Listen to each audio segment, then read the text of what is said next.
If you are anything like me and are just thinking, hey, this is some solid hiking weather. Hey, whoa, wait, hiking? Who's this guy? What did he do with Mike Russell? Yeah, you heard that right. You got a home here, right here on the Go Show, celebrating all things outdoors in this beautiful outdoor playground of a world that we live in. And you doggone heard that right. Mike Russell, hiker. For 11 years of this program, you have heard me say things like, if you see me hiking, approach with caution. I'm disoriented and I'm dehydrated. Bring me water, maybe, because I don't hike. I thought hiking was the dumbest thing that you could do because I do enough hiking when I'm hunting. And this is Arizona hunting, so you don't see a lot of aminals all the time. And sometimes you're just hiking with firearms. So yes, I have actually come around to the fold. I actually enjoy hiking. Yeah, I do. I think it is. I think it is an enjoyable endeavor. Now let me caveat that. What's up, Ethan? It is a unenjoyable sport while doing it. I enjoy hiking like I enjoy hunting. Let me explain this. I enjoy hiking, the going to. I enjoy we're gonna go out and we're gonna go hike and it's gonna be nice, and then we're gonna go maybe grab some lunch or hang out afterwards. Maybe we'll meet up for a movie, whatever it is. And I like that, like hunting. I love the peripheral part of hunting more than I don't like killing an animal. I don't think any of us as hunters actually enjoy killing something. That's not what we enjoy. We enjoy harvesting something that is going to add to everything else. So let me say that. So I enjoy deer camp, elk camp. I enjoy the mornings going on a dove hunt. It's dark and we see first light and the sun's coming up and the coffee and the chatting and just talking and having a good time and getting ready. Then it's hunting. Boom, boom, boom. Okay, good. Now let's take a picture of our harvest. Everything's great. Good. Now let's go grab happy hour and process the birds and then we can cook some dove poppers later. That's the most important part to me.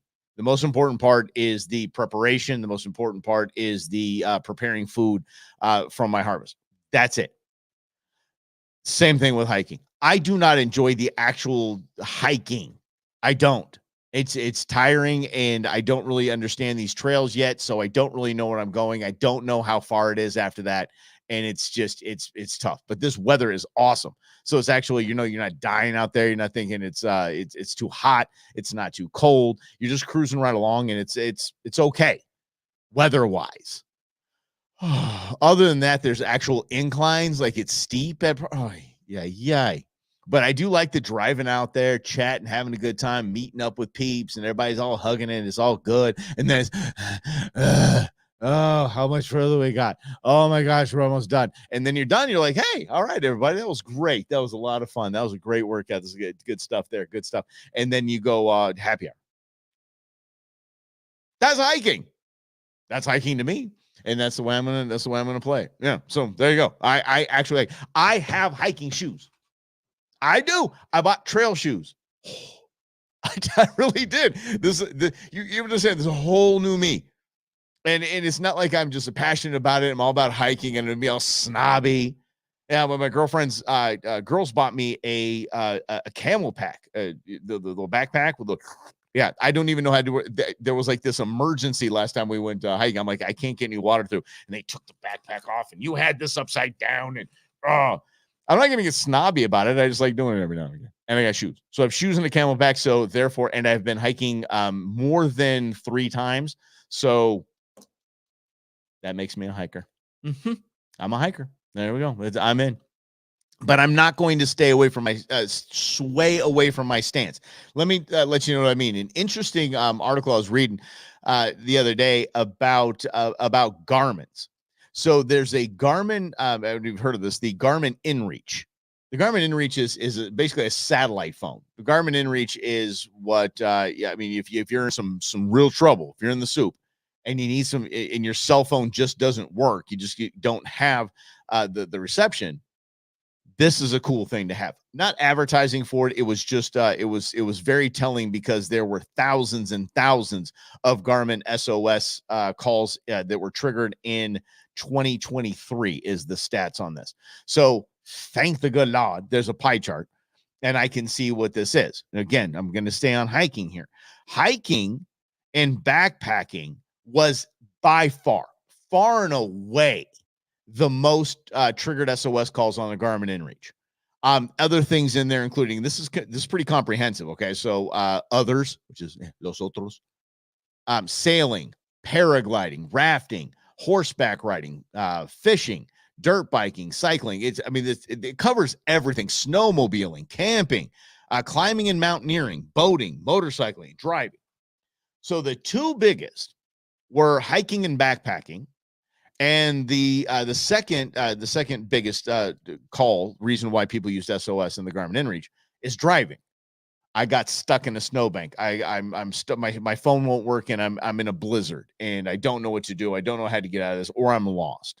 So all of this does make sense, and it's really cool that there are so many people that paid the money. It's not cheap, but paid the money for a Garmin InReach because of these situations. But now let's get back to hiking. Let's get back to hiking and where personal responsibility and a solid ego check is going to help us in the outdoors. And I think it'll help people that really, really do need this kind of help. I think that people should be charged. Sorry, if you are climbing up Camelback Mountain and you decided to take that little tiny Costco bottle, you've seen these dumb bottles of water that have like 2 sips of water in it, and that's what you took to go up and down Camelback in July. I ain't paying for that. That helicopter ride's on you, sister. It is, or Mister, whoever it is, that's on you. And I said this because it's a female. The picture I'm looking at right now of the helicopter pulling someone up. Remember that one was starts spinning and spinning and spinning. So sad. Anyway, she shouldn't have paid for that one. Free. That's a freebie. That one's on us. We got you. You need to plan ahead. What's up, Eddie? You need to plan ahead and really understand your limits. So if you're out there hiking in the middle of the desert and you don't understand, oh, seriously, it was wild. You don't understand your own limits and you aren't going to start small. I don't understand where that falls on all of us and we the people to take care of that for you. I really don't. My buddy Rob Hunter, he is not with me on this. He says we pay taxes. That's what we pay taxes for, and that's what it should be used for. So it should be there if you need emergency services or emergency services. But emergency services should, I believe, in this case, at least have a season, right? If you're out there and just maybe you break an ankle or something like that, you break an ankle and it's November and it's nice and cool out and you're hydrated, you have your Camelback, you're doing everything right, but you just roll an ankle on a rock and you need somebody to get you down. I get it. That's emergency services. If you're a bozo and you're, I could Camelback Mountain, that looks easy. No, it's not. Camelback Mountain, you know what? I've never done it because A, I just started hiking, and B, I understand that Camelback Mountain is not something I want to try yet. It isn't. And so I understand my limits. Therefore, I most likely will not be in need of a helicopter ride off of a mountain or a hiking trip. And the summer's coming up, and I'm telling you, it is wildly important that you check your ego, know your limits, and pre-hydrate. That's actually a really cool thing that I learned about just in living in Arizona is prehydration. You can prehydrate your body. Your body's made of salt water. So if you are prehydrating with salt water and you're actually adding those fluids to your system, your body holds on to that. Then it's going to get rid of it. And so you start hydrated and you're hydrating along the way. You're not even going to get thirsty. No, you're not even going to get thirsty at all. And so that's probably the way around this, right? Know your limits and hydrate. You're good. You're good. Start small. I keep getting bugged to go do the Verado stairs. Have you heard of these things in the West Valley in Phoenix out in Buckeye? Don't let them fool you. It's Buckeye. It's not Verado. Verado's just the community. They live in Buckeye. These are obnoxious stairs that go up and down. They're horrifying. I did it one time, but I went twice, and I couldn't feel I couldn't feel victory steps. Is that what they're called? I couldn't feel. I thought my Achilles snapped. It was so sore. And that's my biggest fear in all physical problems is I've had 2 brain surgeries, and I'm not afraid of a third one as much as I am my Achilles snapping. But it's torture going up and down these things. So there, it's fine because you're in a community. It's not that big of a deal if something goes wrong. But right here, I never do that again either. You can't. I don't know if you can pay me to do those stairs. But that But knowing my limits, now I know I'm not going to do it twice. If I ever did it again, I'm not going to do it twice because I know my limits. And so that is I think we're off to the right races. Now, let's get back to the hiking thing. And one thing that I've said for several years, and thanks, Slavo, for being on it. Let's see here. Long hikes, drink recovery. Drink during the hike, and you'll go even farther faster. Thanks, Slavo. By the way, check out Slavo and his beautiful daughter recapping an amazing experience that I was lucky enough to be included on her first hunt. So that was please go check that out on the podcast. I check it out on the YouTube as well. But Slavo is a mad dog hiker. He is a hiking dude.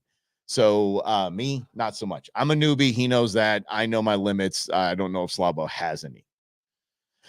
Yeah. Okay. But drink the recovery drink during the hike and you can go for the festival. I think that's kind of a good idea. It's kind of like in recovery drink. Are you talking about a Red Bull, or that's what I would think? Like what's going to give you wings and send you along the way? I guess that's another point. Just drink water, people. Just drink water. Take some electrolyte tablets with you. Just drink water. You don't need to be drinking Gatorade while you're out there and getting all, it's even worse than you are when you're if you're just drinking water. So anyway, going back to after 11 years of me telling you this, everything in the desert wants to kill you. Period. Everything in the outdoors wants to kill you. You are no longer the apex when you're out there, unless you're armed, like I am. But usually you're not the apex out there because you are so not the apex. There are cacti that want to kill you. And they're very ready to just inflict the most insane amount of pain on your body. And you all know what I'm talking about, too. Satan's favorite flower, the cholla cactus. Some people call it the jumping cactus. Why? Because it's almost as if it jumps on you. I remember I was, yes, Bloody Mary at Verado afterwards is probably the best recovery drink ever. I ain't mad at that idea at all. But I was out on a hunt, and my buddy Tequila Jim, his son was walking behind me, and the nickname for me they've had for years is Fish, and he's like, Fish, you got a cholla, and oh man, okay, so I'd get this cactus chunk off of the back of my leg or my boot, and then I'd keep walking. About 2 minutes later, Fish, you got a cactus on you. Get the thing up. Just kept. And I was watching for them. Now I don't know where they were coming from. You know, actually, in hindsight, I think he was throwing them at me. I think he had like chainmail gloves, and he's like throwing them at me. It's probably what happened. I bet. So anyway, the snakes are coming out. Snakes are out in force, and it was it's a good reminder to be prepared for that.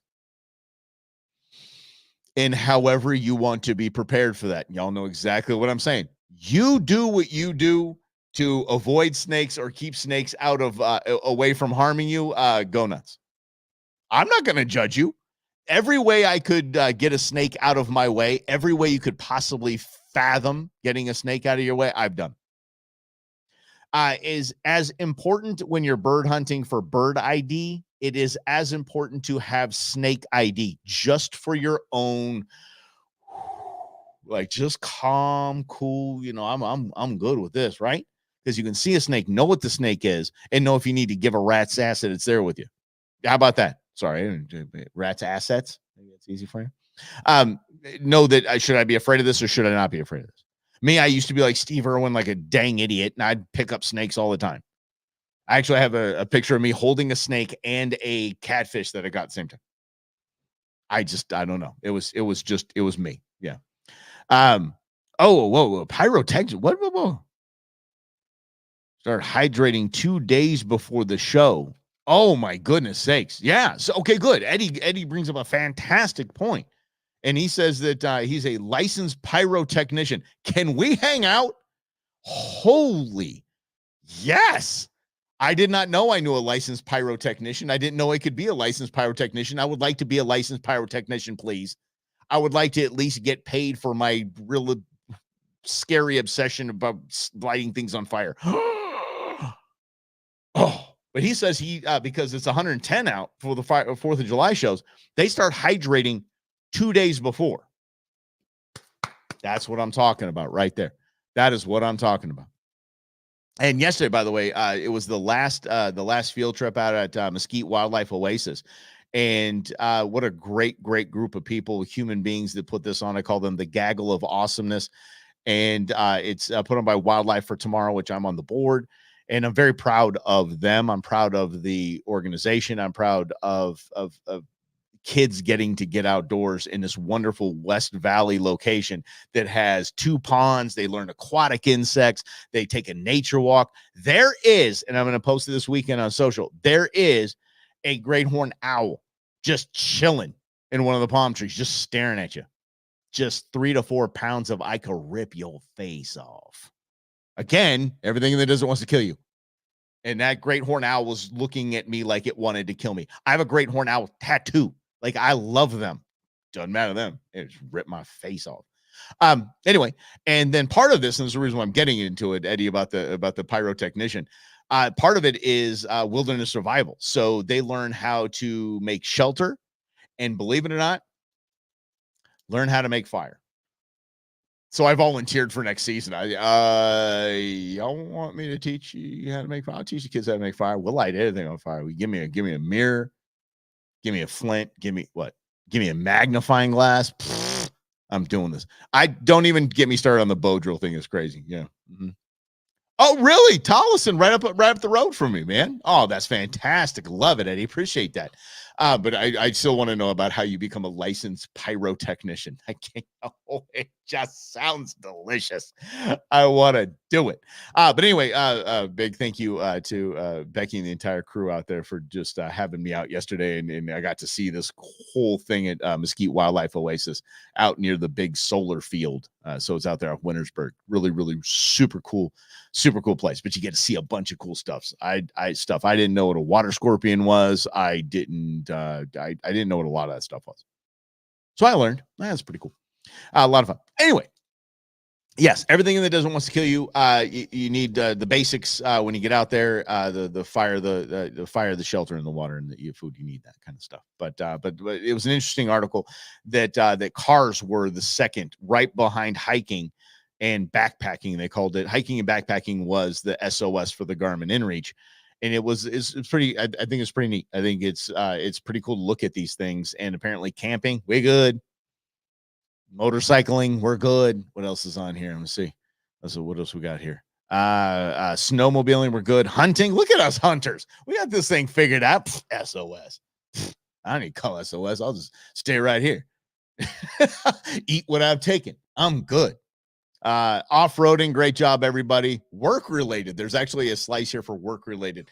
Garmin SOS. Holy mackerel. But weigh in on it. Let me know how you feel in the comments about that, about hikers and their responsibility when it comes to us taxpayers footing the bill for their rescue when they thought that little tiny bottle of water from Costco was going to keep them hydrated up Camelback Mountain. How about this? We'll stay with this is the Go Show. Thank you for hanging out with me. I'm your host, Mike Russell. We're celebrating all things outdoors in this beautiful outdoor playground of a world that we live in, and appreciate you following along in the comments as well.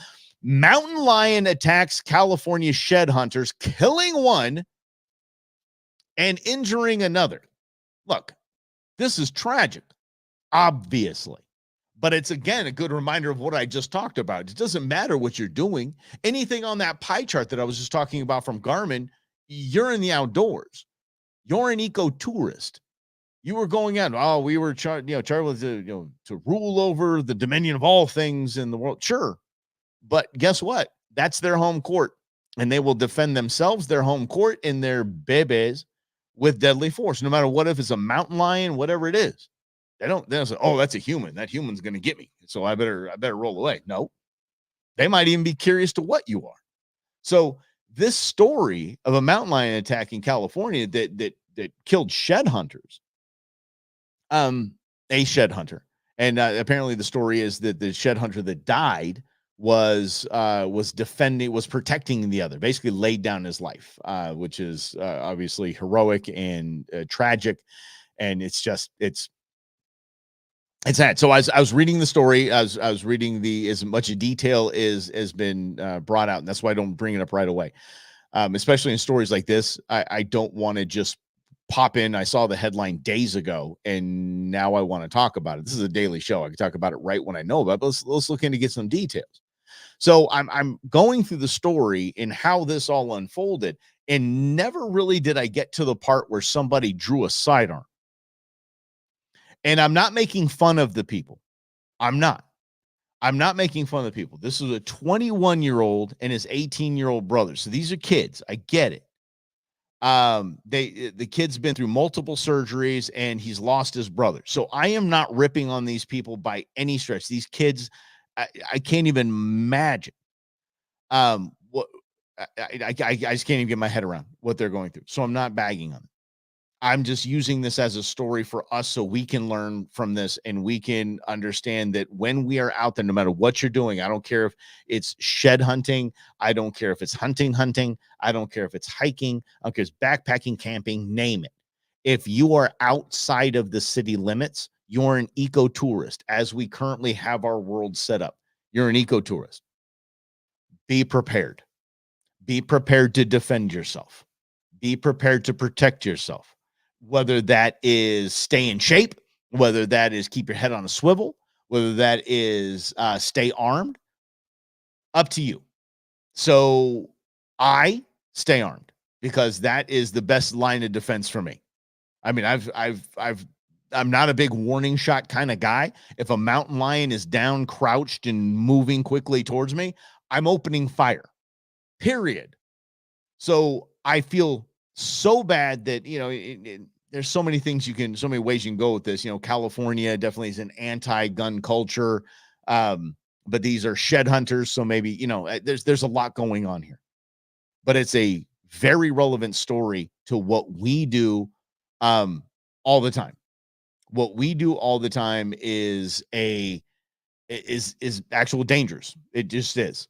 We're out with firearms. That's dangerous. We're out in the middle of the woods, middle of the desert. Dangerous. Out on the lake. Dangerous. It is. So it needs to be respected, and it needs to. We just need to keep ourselves, ready, prepared. Yeah. God bless that family for all they're going through. Their son is recovering from wounds, and the other is gone, and it was because of a mountain lion. And again, this isn't grab your guns, let's go get mountain lions. No. I'd rather just leave them alone, rather just check them out.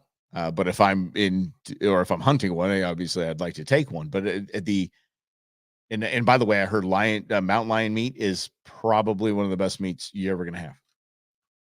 I did hear that. So, I mean, it's a thing. And yeah, I'd like to try it. Definitely like to try it. Anyway. Here's a fun story I want to wrap up with because wrap your weekend. Happy Friday. Happy Good Friday to you. Hope you have a fun Easter weekend planned and hope you're going to just have a good time. I'm excited to have my boy tonight and we're going to hang out. So anyway, this is, this is ready. If I could cue the music, I would. Da, da, da, da, da, da, da, da. This Jurassic Park.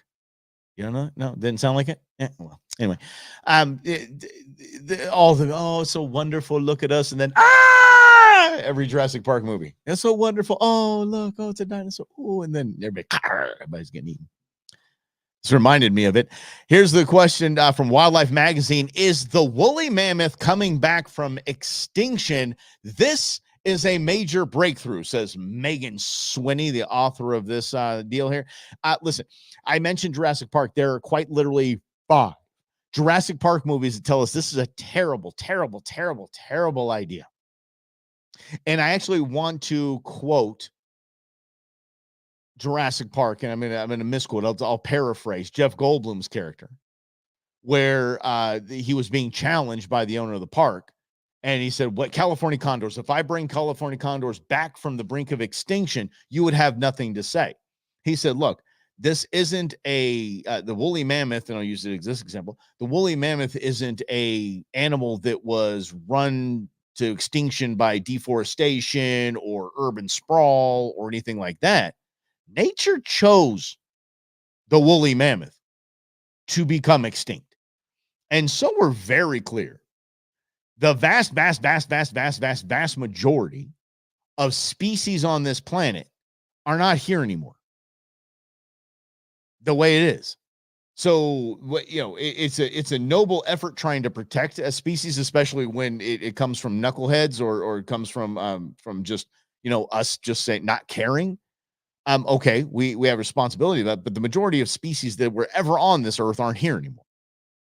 Woolly mammoth, again, like Jeff Goldblum said in Jurassic Park, it was chosen by nature to be extinct, to not be here anymore. So bringing the woolly mammoth back, which scientists are attempting, and that's what this is about this week, Colossal Biosciences. I'm not making this name up. I'm not. Colossal Biosciences announced a breakthrough in its mission to reprogram elephant cells, which it says may bring about the creation of mammoth-like creatures as soon as, ready for this? Mark your calendars, kids. 2028. The Dallas-based firm, which dubs itself the world's first de-extinction company, did we not learn anything? Michael Crichton was onto something. Michael Crichton, God bless him, should probably, if any of this works, Michael Crichton, who wrote Jurassic Park, should be given a Nobel Prize for, I don't know, give the Nostradamus Nobel Prize if they have one. For foreseeing this nonsense. The world's first de-extinction company has been researching the reintroduction of the woolly mammoth through the use of iPSCs, or induced, something stem cells. So can I ask the question y'all are asking? I'll do it right now. I'll pick me. Why a woolly mammoth? Are we going to make a little mini woolly mammoth? Why a woolly mammoth? Why are we doing this? Was it because we found some woolly mammoth that was preserved in ice? Okay, maybe, but you had to have been able to find something else preserved in ice. Was there a nice fish? Something? It's like, let's do this. Let's bring back a megalodon and let's put it into SeaWorld, or let's put it in the ocean out there and just see how it does out there in the Pacific, huh? Yeah? No. Oh, I don't like this. I don't like this, but I do kind of like it because I'm a nerd and this kind of science stuff is way super cool, but way super scary because I don't know where this ends.